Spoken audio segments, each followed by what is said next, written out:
Bonjour et bienvenue dans Mode d'emploi, votre magazine sur l'emploi. Il y a le ciel, le soleil et la mer.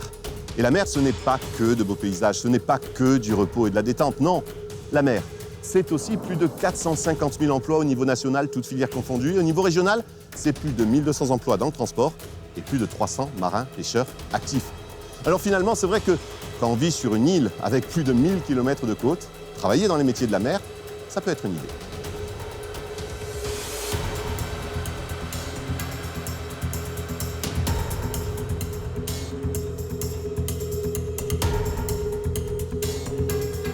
Et c'est ici, avec vue sur la mer et le port de Bastia, que nous allons parler de ces métiers avec le responsable d'un lycée unique en Corse, M. Doiré. Bonjour. Bonjour. Merci d'être avec nous. On est où exactement? On est sur les toits du lycée maritime et aquacole de Bastia, qui surplombe le vieux port.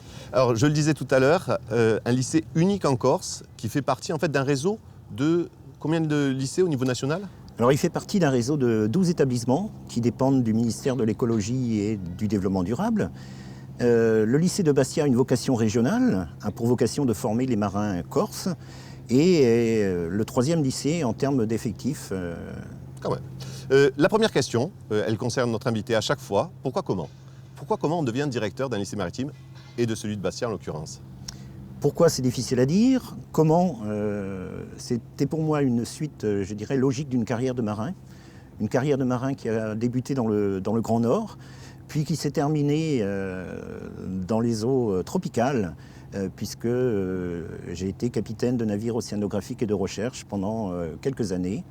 Et à un moment de ma carrière, j'ai fait le choix d'une vie familiale. De se poser un peu. Voir grandir les enfants. Et tout naturellement, j'ai souhaité, en tous les cas, essayer de faire passer le savoir que j'avais acquis pendant ces années.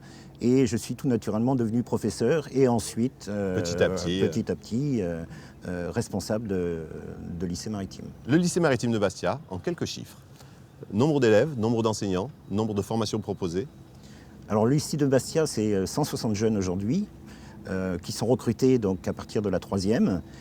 C'est également 100 stagiaires en formation professionnelle et continue. Ça représente une quarantaine de personnes qui travaillent dans cet établissement, aussi bien dans le domaine de l'enseignement que en structure. Et puis, c'est 4 formations qui sont proposées, 3 cycles de bac professionnel et un cycle de CAP donc pour devenir matelot. On a le port de Bastia derrière nous, on est dans une zone touristique. Le fait d'avoir beaucoup de touristes qui viennent, est-ce que ça change la donne au niveau du métier, des métiers de la mer? Alors la Corse, c'est un pays qui est magnifique, avec des sites qui sont remarquables, des sites marins remarquables. On peut parler de Scandola, les îles d'Avezze, les falaises de Bonifacio, des sites merveilleux. Et donc bien entendu, de plus en plus les touristes, les gens qui viennent visiter notre île, ont envie de découvrir ces sites qui sont remarquables. Et donc pour ça, il faut du personnel qualifié, du personnel compétent qui va assurer donc, ces visites en toute sécurité.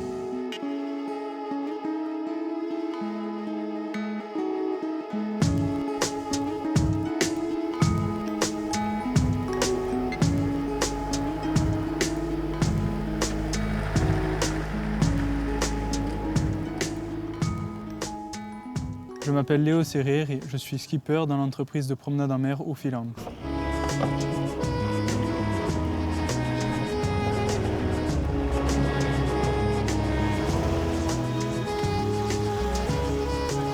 Bon, voilà, là on va quitter le port de Cargèse.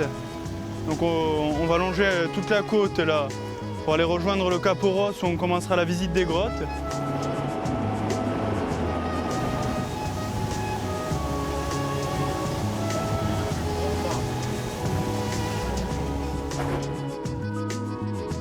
Alors ma mission en tant que skipper est de faire découvrir la beauté des sites qu'on a autour de nous, c'est-à-dire les calanques de Piane, la réserve de Scandola et le village de Girolata, tout en respectant les règles de sécurité. Alors mon cursus, c'est un parcours classique au lycée Laetitia. Je suis allé jusqu'en terminale éco. Et ensuite, je suis allé au lycée maritime de Bastia, où j'ai fait un capitaine de sang sur une période de 6 mois, pour ensuite devenir skipper comme je suis aujourd'hui. La moitié quand c'est avec les statues.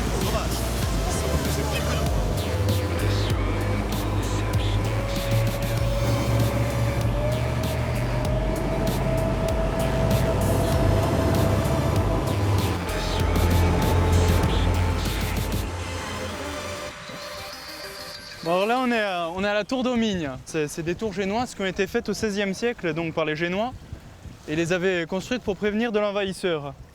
Il y avait toujours des sentinelles postées sur le haut de la tour qui guettaient l'horizon. Celle-ci, d'ailleurs, elle a été rénovée il y a quelques années, et vous avez une très jolie balade à faire à pied là, qui part de la plage du Pérou, qui est juste derrière nous.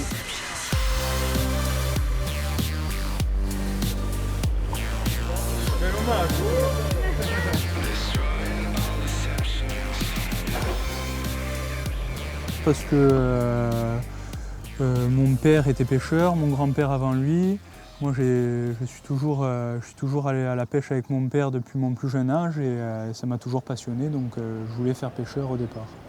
Après, j'ai réfléchi, il y a une nouvelle loi qui est passée comme quoi on pouvait faire des balades avec ce type de bateau, 12 personnes à bord, plus de convivialité, moins de prise de tête. Et cette formule-là m'a plu, du coup, ça m'a intéressé de m'orienter vers ce type de bateau-là, quoi.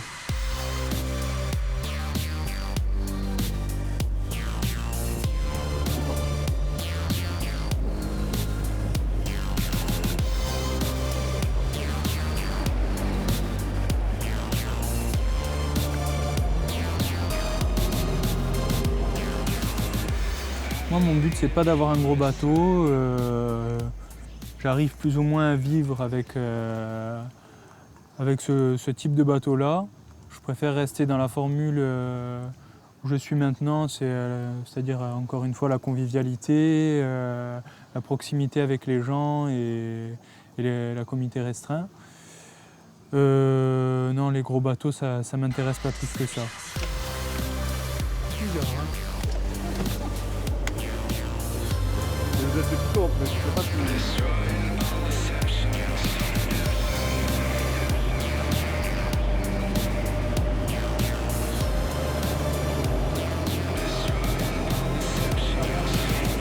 Donc là, on arrive au village de Girolate.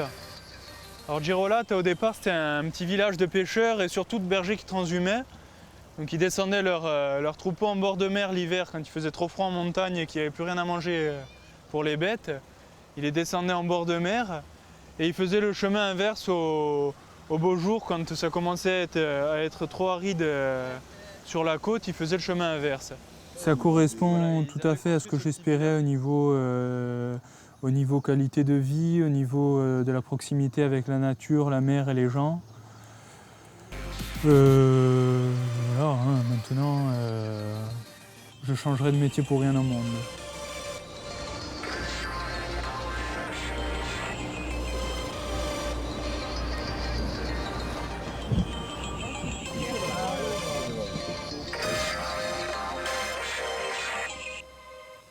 On vient de voir avec Léo le plaisir de travailler avec la plaisance, être skipper. C'est une des formations que vous proposez ici, bien sûr. Alors c'est bien sûr une formation que l'on propose, tant en formation initiale, puisque les jeunes avec un niveau éducation nationale qui est le BEP ou le bac professionnel, obtiennent également des prérogatives de commandement. Alors en fonction des différents types de taille de bateaux, ils obtiennent ce qu'on appelle le capitaine 200 ou le capitaine 500. Les fameux capitaines 200, 500. Voilà. Pour faire simple, un 200, c'est une certaine taille, une certaine distance des côtes. Le 500, c'est un peu plus grand et un peu plus loin encore. Voilà, tout à fait. Pour simplifier. Alors, il y a la plaisance, il y a le tourisme. On le voit avec le port de Bastia. Là, c'est le vieux port. Mais juste là, il y a l'autre port, le port de commerce. Une île, c'est aussi ça. C'est des transports et du coup, c'est d'autres possibilités de carrière. Alors une île sans transport maritime, ça me paraît assez compliqué. Et donc bien entendu, on a des relations très très privilégiées avec les entreprises de transport maritime sur lesquelles, je dirais, on positionne entre 60 et 80% des jeunes qui sortent de chez nous.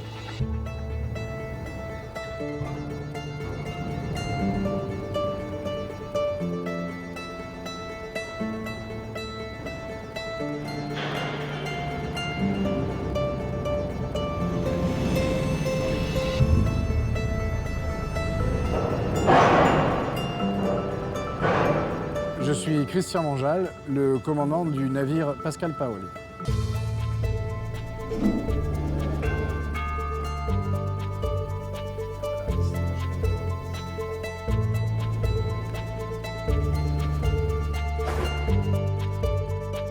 La mission d'un capitaine de navire peut se décliner sous 3 axes.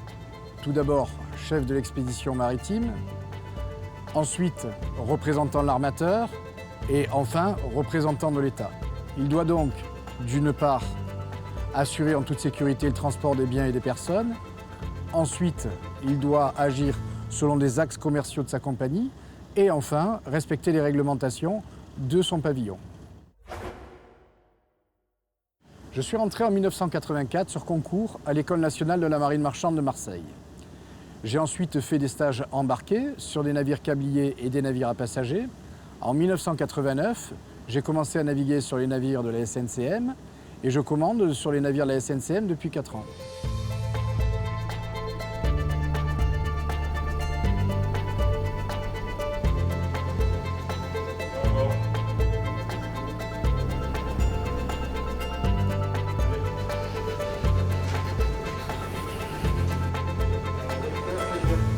Mesdames et messieurs, bonsoir, ici le commandant qui vous parle depuis la passerelle de navigation.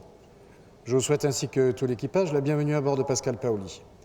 Nous venons donc de quitter le port de Bastia et notre arrivée à quai à Marseille est prévue demain en horaire à 7 h. Au départ, c'est parce que l'on a envie d'être dans un métier où il y a toujours du mouvement, où il y a un renouvellement sans cesse. Et c'est aussi un métier très riche, où on aborde beaucoup de domaines technologiques, où on aborde également, on approfondit la navigation. Ça me plaisait beaucoup. Et progressivement, on apprend à maîtriser les domaines d'un navire. Donc c'est une vraie découverte, en même temps qu'on s'enrichit du domaine de la mer.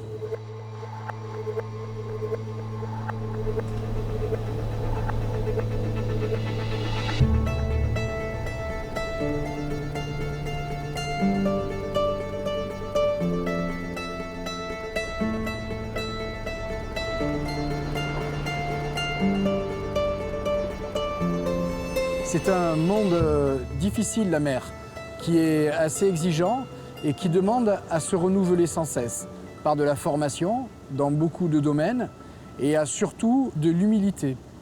Ce qui fait que chaque jour ne ressemblera pas au précédent.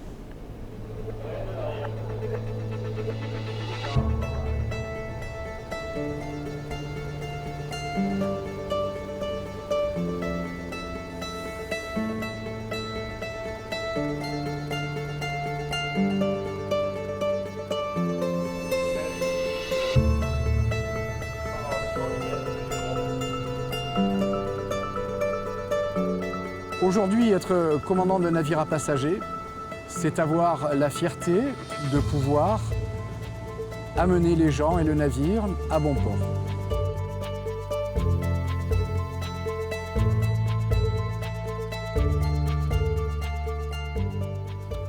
On vient de voir avec le commandant cette notion de responsabilité. Quand on est patron d'un bateau avec des passagers à bord, on a une responsabilité. C'est quelque chose que vous abordez, bien sûr. C'est bien entendu quelque chose qu'on aborde et qu'on aborde de plus en plus dans les référentiels.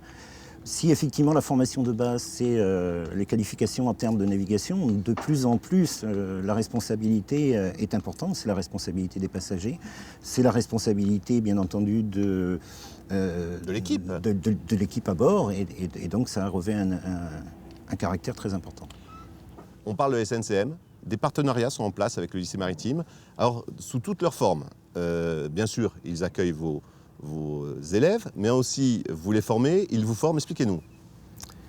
Écoutez, bien entendu, je dirais que la quasi-totalité des marins qui naviguent aujourd'hui à la SNCM sont un jour passés par le lycée maritime. Donc depuis de nombreuses années, on entretient un partenariat privilégié avec cette entreprise, mais également la CMN. Et donc c'est un échange de formation en termes de modules. On fait appel au service de formation de la SNCM, mais également ils sont demandeurs pour un certain nombre de... Des fois, vous les formez et des fois, eux détachent des personnels pour former vos élèves. Tout à fait. On parle depuis tout à l'heure de navigation pure, avec Léo, avec le commandant. Mais être sur un bateau, c'est pas obligatoirement être à la barre. Il y a beaucoup de métiers, c'est une petite ville. Des métiers que vous abordez vous aussi ici en formation, il y en a beaucoup. Alors il y en a énormément, vous l'avez très bien dit, aujourd'hui un cargo ou un car ferry c'est une petite ville, donc il y a à l'intérieur de cette petite ville un certain nombre de métiers. Et les métiers sans doute les plus importants sont les métiers qui concernent l'entretien de l'appareil propulsif, mais également des installations électriques.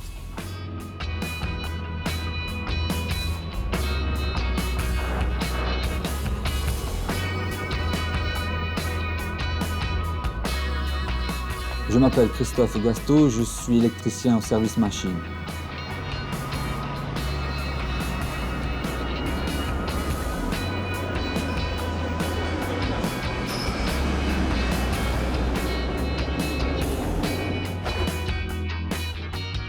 Ma mission à bord, je participe aux travaux électriques. Je suis en relation avec le second capitaine pour la gestion des remorques frigo au départ de Marseille jusqu'à l'arrivée en Corse et vice-versa, de Corse à Marseille.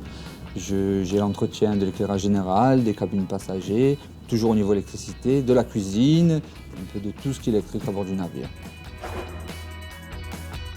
3 ans d'école de marine marchande à Marseille. À l'issue, j'ai intégré la méridionale. Après, je suis parti pompier sur le pont d'envol du Clémenceau pour mes obligations militaires. À l'issue de ça, je suis parti quelques années aux Caraïbes pour un croisiériste. Et puis je suis revenu à la méridionale, à mes premiers amours.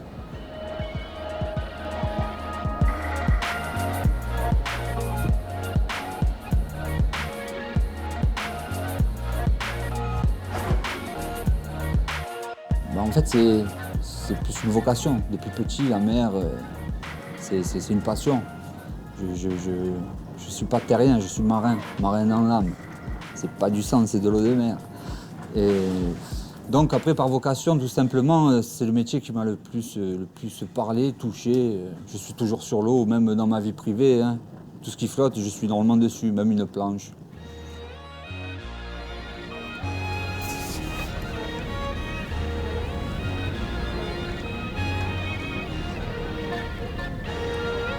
En ayant vu pas mal de métiers à l'école de la marine, en faisant plus ou moins le tour, parce que dans cette école, on découvre un peu tout, de l'ajustage, du tour, du froid, de l'hydraulique. Et la spécialité qui m'a le plus parlé, c'est l'électricité. Tous les jours, c'est différent. Un coup, je suis à la passerelle, un coup, je suis à la machine, un coup, je suis dans les cuisines, un coup, le barman. Je pense qu'il n'y a pas mieux. Hein.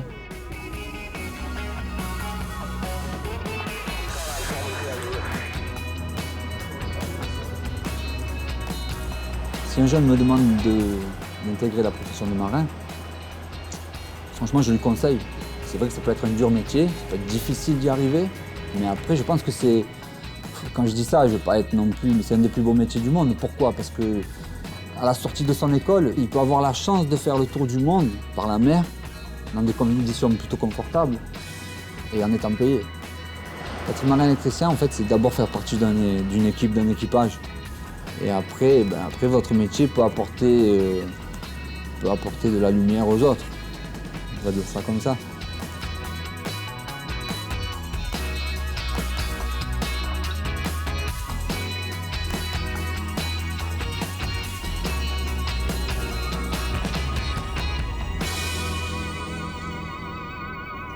Vous le disiez, au-delà du commandement, il y a beaucoup de métiers indispensables à la bonne marche d'un navire. Électricien marine, électromécanicien marine, une formation qui est proposée ici, au lycée maritime. Alors on propose effectivement un bac professionnel électromécanicien marine. On a senti avec ce portrait l'esprit marin. Il est là. Quel que soit le niveau de formation, le cursus, on sent la famille marine. La famille marine existe toujours. C'est une vie en équipe, c'est un travail en équipe et c'est également une solidarité très forte entre les gens de mer. 2 aspects des métiers de la mer qu'on n'a pas encore abordés, les marins-pêcheurs et l'aquaculture. C'est un potentiel malgré tout en Corse? Alors ça reste un potentiel, même si aujourd'hui la ressource marine a tendance à plutôt se raréfier. La Corse a la chance d'avoir une pêche qui est très côtière et très respectueuse de l'environnement. Donc dans ce cadre-là, sans doute de nouveaux métiers sont en train de se créer autour de ce monde de la pêche. On parlera de la défense de l'environnement marin qui est de plus en plus nécessaire, mais on parlera également de la possibilité de faire découvrir la pêche à d'autres personnes dans le cadre notamment d'opérations comme celle de pescatourisme. Que ce soit dans la plaisance, dans le transport, dans la pêche, dans l'aquaculture, la formation essentielle, même plus qu'essentielle. Elle est obligatoire. Obligatoire. On ne peut pas faire autrement. On ne peut pas faire autrement. Elle est régie par des normes internationales de l'Organisation maritime internationale. elle est obligatoire pour tous. Alors si vous aussi, vous voulez savoir comment vous former si vous voulez travailler dans les métiers de la mer, voici les conseils pratiques du CIO de Corse du Sud. Le domaine de la mer est un domaine très vaste qui possède énormément de métiers différents qui rapportent eux-mêmes à des possibilités de formation différentes. Concernant le niveau 5 des diplômes des métiers de la mer, donc il existe énormément de possibilités. En l'occurrence, la plupart du temps, on peut envisager un CAP, un diplôme de type CAP. Donc, on a par exemple le CAP de matelot ou le CAP de conducteur de drague, qui sont des diplômes très techniques et très professionnalisants, qui ramènent bien entendu sur des niveaux de rémunération qui sont très basiques. Sur le niveau 4 des diplômes des métiers de la mer, on part la plupart du temps sur un niveau bac, bien entendu.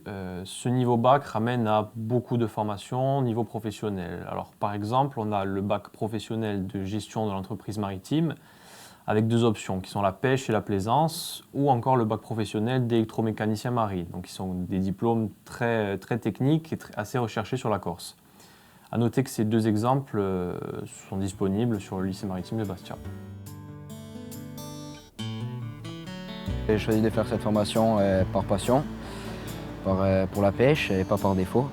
Donc j'ai déjà eu des expériences dans le milieu de la pêche pendant quelques années. J'ai de la famille dedans. Et donc je me suis dit que pour faire marin-pêcheur, il fallait faire cette formation. Donc c'est pour ça que je suis au lycée maritime.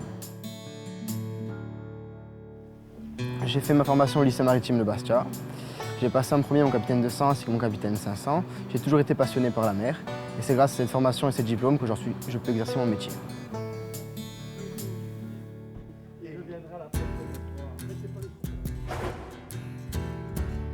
Pour les 3 premiers niveaux de qualification sur les métiers de la mer, on peut en premier lieu partir sur un métier de dessinateur en construction navale, qui ne demande pas énormément d'années d'études, en l'occurrence, puisqu'on peut le faire en BTS, c'est-à-dire en BTS de construction navale, qui est un diplôme accessible en Bac+2.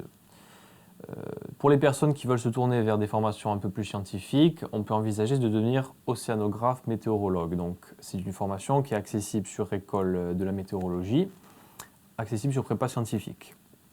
En troisième option, on peut se diriger vers une école d'ingénieur de la construction navale, qui est un complément beaucoup plus poussé de ce qu'on a vu tout à l'heure, accessible sur école d'ingénieur, à savoir qu'il y a 4 écoles en France qui proposent cette formation. Enfin, pour les personnes qui souhaitent intégrer les écoles nationales supérieures maritimes pour entrer dans la marine marchande, c'est tout à fait possible en intégrant, encore une fois, les 4 écoles navales qui sont disponibles, qui sont Marseille, Saint-Malo, Nantes et Le Havre. Alors, ces exemples de métiers ne sont qu'une petite partie de ce qui est possible de faire en France. Si vous avez bien entendu des questions plus précises, n'hésitez pas à prendre contact avec le CEO d'autres régions. On a vu les formations, les métiers, les rémunérations. On trouve un emploi quand on sort du lycée maritime de Bastia. Le jeune qui sort du lycée maritime de Bastia et qui veut travailler trouvera de l'emploi. Les enquêtes montrent qu'aujourd'hui, 6 ans après la sortie de l'établissement, 85% des jeunes ont un emploi stable dans le maritime, comme navigants ou dans des entreprises maritimes terrestres. Et l'essentiel, c'est sur les compagnies de transport qui relient la Corse au continent. Ça reste encore le gros employeur. On gagne correctement sa vie dans le métier de la mer? Alors, les métiers de la mer sont des emplois rémunérateurs. Un jeune commencera comme matelot aux alentours de 1500, 1600 euros. Et s'il souhaite continuer, finira sa carrière comme commandant à 8000, 9000, voire plus. Pourquoi pas? Un jeune vient vous voir et vous dit « j'ai envie, les métiers de la mer, ça me tente ». Qu'est-ce que vous lui dites? Alors, je lui dirais 3 choses. Tu aimes la mer, tu aimes la vie et le travail en équipe, tu aimes les voyages, alors vas-y. Si on répond oui aux 3, on peut y aller sans aucun problème. On finit avec le lycée maritime de Bastia, un peu à l'étroit. Il était prévu pour 60-80 personnes. Aujourd'hui, il y en a beaucoup plus. Alors c'est vrai que le lycée maritime de Bastia a été conçu au départ pour accueillir un effectif de 60-80 personnes. Aujourd'hui, ils sont 160 jeunes, donc vous imaginez les difficultés que l'on rencontre, aussi bien au niveau de la gestion pédagogique qu'au niveau de l'hébergement, puisqu'on a à l'heure actuelle une quarantaine de jeunes hébergés à l'hôtel. Et vous avez, par exemple, pour la dernière année, 150 demandes pour 50 places. On garde les meilleurs, qu'on le sache. On garde les meilleurs, effectivement, c'est un critère de sélection. Pour terminer cette émission, M. Doharé, je vous demanderai de terminer cette phrase. Travailler dans le métier de la mer, c'est... Permettez-moi de citer un célèbre poète d'origine cap-corsine, Paul Valéry, qui disait « La mer, toujours recommencer ». Merci, M. Doharé. À bientôt. À bientôt. Je vous rappelle bien entendu que vous pourrez retrouver cette émission sur le site de France 3, france3.fr, ainsi que sur notre site internet france3modedemploi.fr et sur les réseaux sociaux. Notre prochain rendez-vous sur un autre secteur d'activité en Corse. D'ici là, n'oubliez pas cette citation de Freud, « S'il est librement choisi, tout métier devient source de joie ». Salut.